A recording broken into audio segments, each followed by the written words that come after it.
Salut à tous. Si le New Jersey est pour l'État de New York une blague récurrente sur des voisins un petit peu dérangeants, les Devils du New Jersey ont eux la volonté d'être dérangeants pour l'intégralité de la ligue. Au final, pas de playoff la saison passée et des nouvelles déceptions, mais est-ce que le sort va vraiment changer la saison prochaine? C'est ce qu'on va voir tout de suite en parlant des Devils de New Jersey.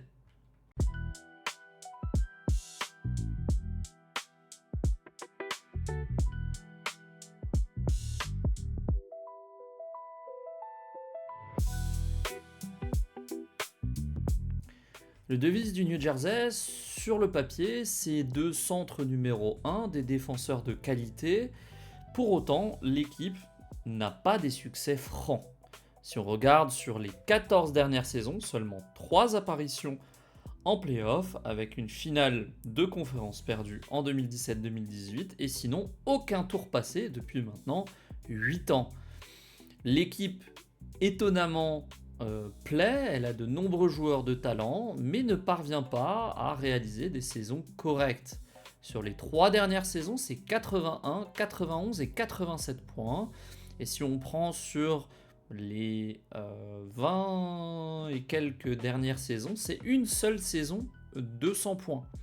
Alors, est-ce que la franchise du New Jersey, qui était connue pour être l'une des franchises dominantes du début des années 2000, va réussir à inverser la tendance et enfin retrouver les séries éliminatoires?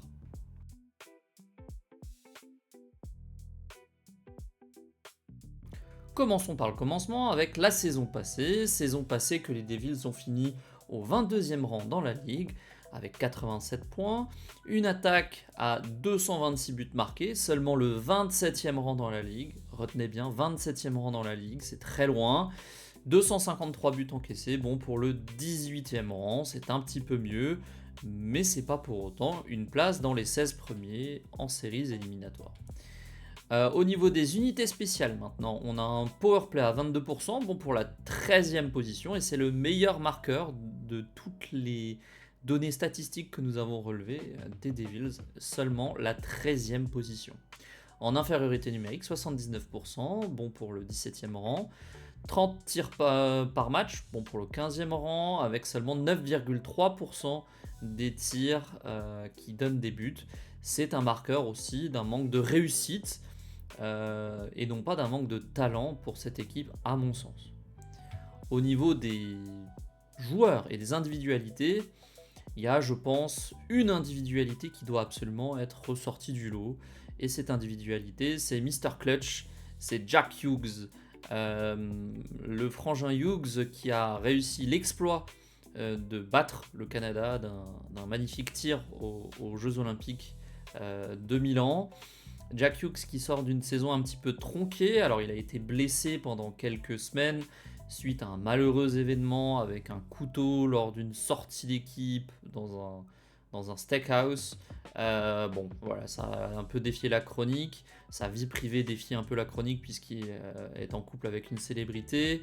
Pour autant, ça reste un joueur extrêmement talentueux et de très loin le meilleur joueur des Devils, n'en déplaise à nos amis suisses.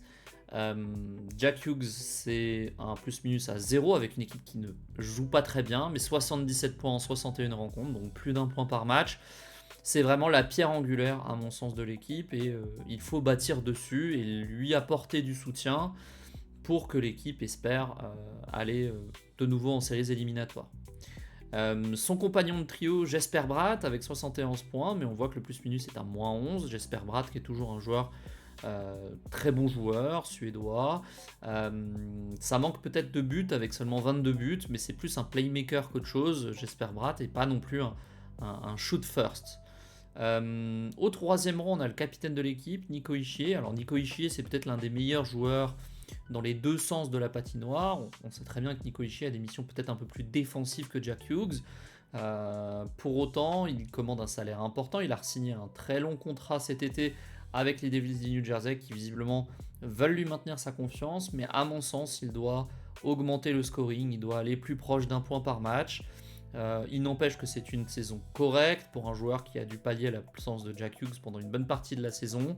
Mais voilà, le problème aussi de Nico Hischier, c'est que son compagnon de trio, en l'occurrence Timo Meyer, l'autre Suisse de cette équipe, n'a mis que 44 points. Et c'est là où le bas blesse. Timo Meyer, c'est un joueur qui doit être capable de mettre plus de 60-65 points par saison.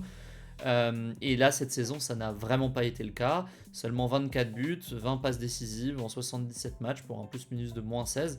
Et je pense que c'est là que le bas blesse du côté des Devils du New Jersey.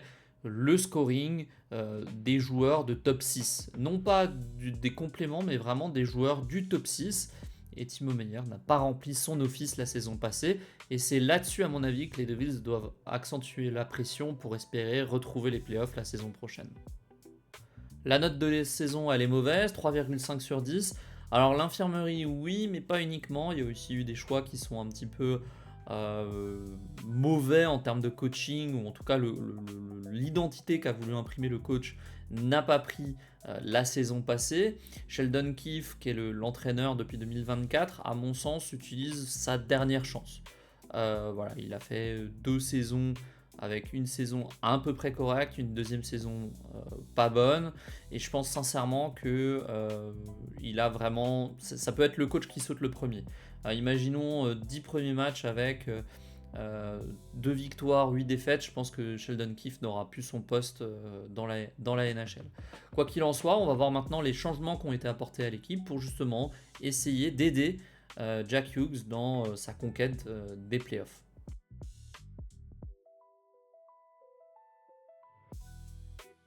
Vous le verrez, au final, il n'y a pas énormément de changements dans l'équipe.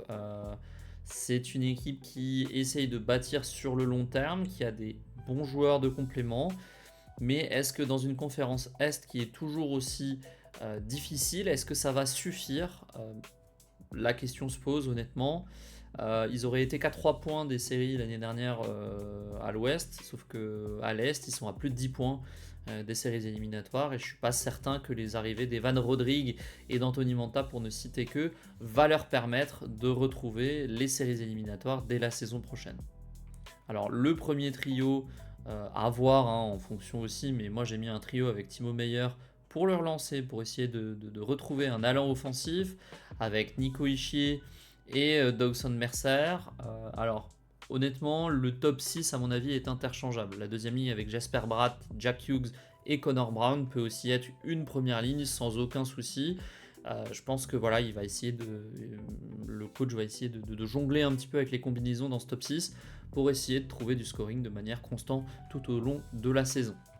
Là où les changements arrivent et là où c'est intéressant, c'est de voir que la troisième ligne, composée de Gristiuk, Rodriguez et Mantha, il y a 2 nouveaux arrivants, Evan Rodriguez et Anthony Mantha, qui sortent de 2 bonnes saisons de leur côté.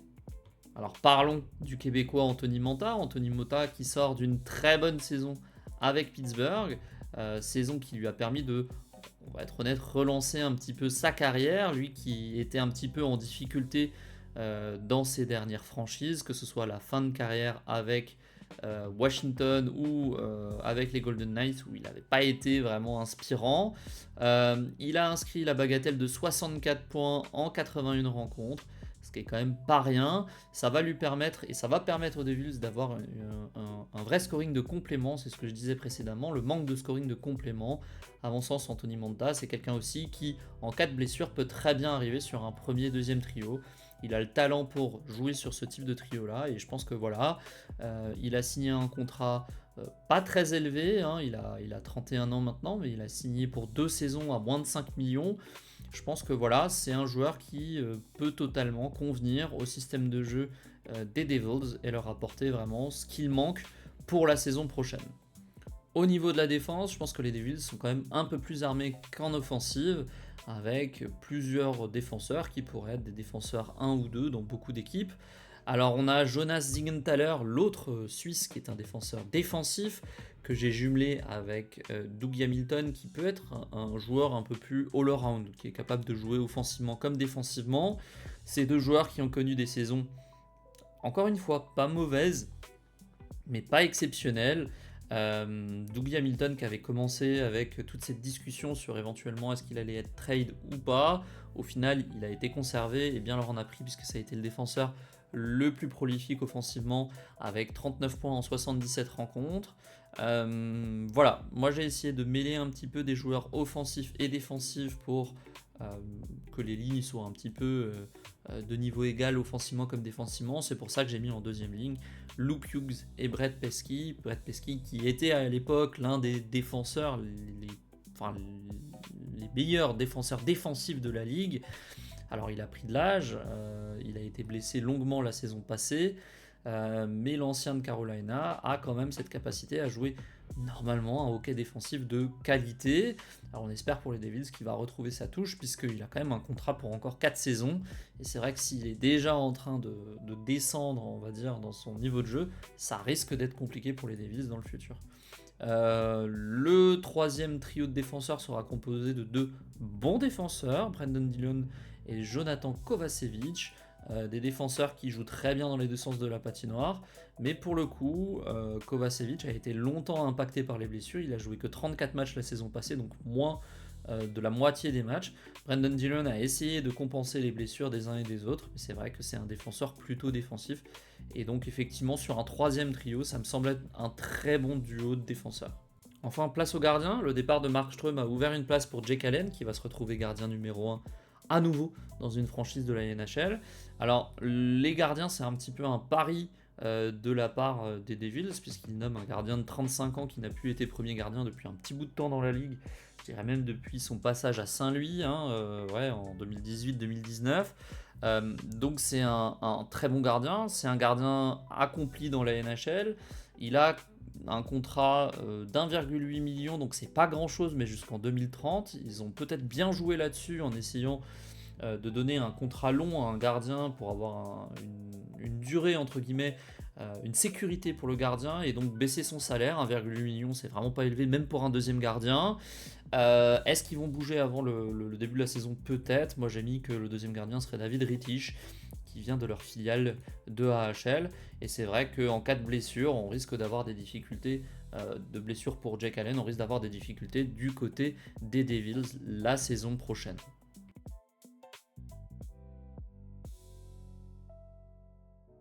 Je viens de me rendre compte que j'avais pas laissé la lumière pour enregistrer, j'espère que vous m'en voudrez pas, je vais voir si je peux améliorer ça lors du montage de la vidéo. Quoi qu'il en soit, les prévisions pour la saison prochaine, j'ai du mal à être optimiste dans cette conférence Est. Je vois les Devils réaliser une saison moyenne, décevante. Je les vois être entre la 18e et la 24e position dans la ligue, donc rater les séries une nouvelle fois. Je vois pas comment cette équipe qui a perdu Markström, qui était un gardien accompli dans la ligue, même s'il n'a pas très bien joué, qui n'a apporté que 2 nouveaux joueurs en Manta et Rodriguez, va réussir à surperformer par rapport à la saison passée. Honnêtement, j'ai du mal à le voir. Je pense que cet effectif est un petit peu court. Je pense pas qu'il est mauvais, il y a du talent, mais je pense qu'il est un petit peu court pour envisager la lutte aux séries. Et donc je le vois en dehors des séries pour une 3e saison consécutive, avant éventuellement un grand chambardement avec peut-être une arrivée de Quinn Hughes, le 3e des frères, du côté de New Jersey à l'orée 2017. Mais à voir, honnêtement là comme ça j'ai du mal à voir l'équipe vraiment progresser d'une année à l'autre, même si les arrivées sont intéressantes. Je vous remercie une nouvelle fois de nous suivre, n'hésitez pas à commenter, n'hésitez pas à liker la vidéo, c'est toujours bon pour le référencement. Je suis ravi de faire ces émissions, ça me permet de refaire aussi un tour de tous les effectifs de la NHL. N'hésitez pas à me faire vos commentaires et à me dire ce que vous voudriez voir. On se retrouve dans 3 jours pour discuter cette fois des Islanders de New York, équipe ô combien excitante. J'en profite également pour vous rappeler que le jeu Chase the Cup est encore disponible dans le lien de la description de la vidéo. N'hésitez pas, c'est un jeu que j'ai créé. N'hésitez pas à me faire aussi des retours dans les commentaires si jamais vous avez des améliorations, des choses que vous pensez qu'il faut améliorer. Allez, salut l'équipe, merci encore.